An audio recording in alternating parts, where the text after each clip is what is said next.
ഇവനെ ഗൈസ് ഇവനെ നോക്കി വെച്ചോ. കൃഷ്ണ ഇവനെ നോക്കി വെച്ചോ. ഇവനെ മിക്കവാറും ഈ വീഡിയോ കാണുന്നതോടുകൂടി ഇവനെ MRC തൂക്കും. 100% ഇവനെ MRC തൂക്കിയിരിക്കും. അതെ ആ നായിന്റെ മക്കളെ എംപാർസെറ്റ് അറിയും കഴിഞ്ഞാൽ സെറ്റ് ആവും സത്യം പറ.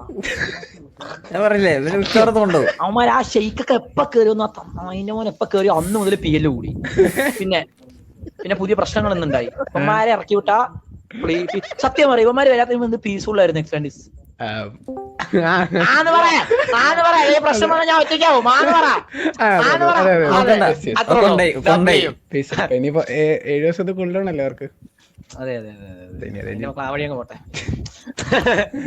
വരും അതിന് വരും തിരിച്ച് 7 ദിവസം കഴിഞ്ഞിട്ട് വരാണേ വരട്ടെ. ഞാൻ എങ്ങനെയെങ്കിലും ഏതെങ്കിലും ഗ്യാങ്ങിൽ കയറിയിട്ട് അവന്മാരെ അടിച്ചിടണം മൈൻഡ് ഞാൻ പോകും. ഗ്രൈൻഡിങ് ആണോ? ഗ്രൈൻഡിങ് ഒന്നുമില്ല. നമ്മളെ ഗ്യാങ്ങിൽ വിളിച്ചിട്ടുണ്ട് എന്നെ GNR കയറണം പറഞ്ഞു. പക്ഷെ എനിക്ക് ഗ്യാങ്ങിൽ കയറാൻ വയ്യ. കാരണം ഗ്യാങ്ങിൽ കയറി ഇങ്ങനെ ഗ്രൈൻഡ് ചെയ്യേണ്ടി വരും.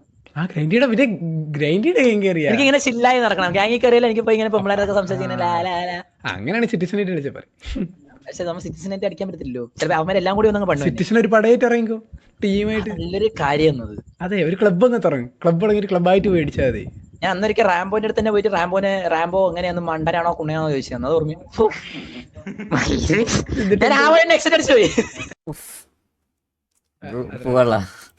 അത് തൂക്കളാ അതുകൊണ്ടേ